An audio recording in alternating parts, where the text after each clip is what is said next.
So at the bottom of our townlands.ie page, let's click on the link for the 1901 census for Lisgillock, Glebe.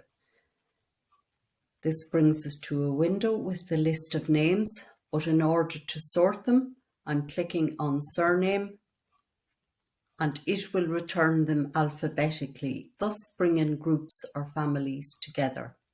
So let's click on the first one, Baxter, the family of James Baxter.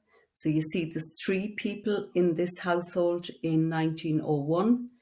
And if we click on household return, it will bring us to the original form that was completed for the Baxter family in 1901. So we see we have James, his wife Margaret, and their daughter Margaret. They're all Roman Catholics.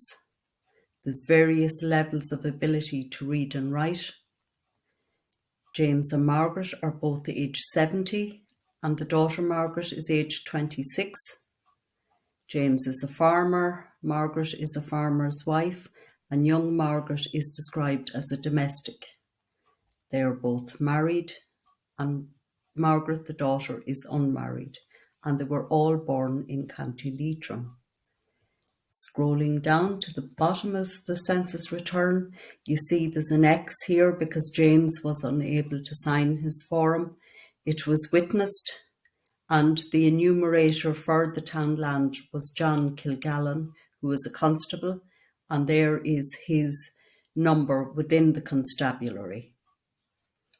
Taking one step back, we can look at the enumerator's abstract. And as this window opens, you can see that it gives a description of where Lisgillock, Glebe is. We've already established it's in the barony of Mohill and the parish of Clune. It's in the constabulary district of Mohill and the sub-district of Coronary. So that's where the local barracks would have been located.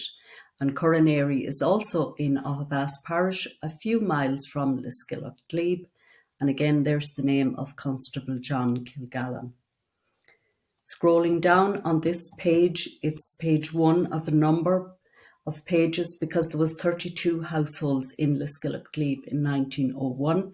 And this gives us the breakdown of the figure of people within the townland, the number of males, females, and total.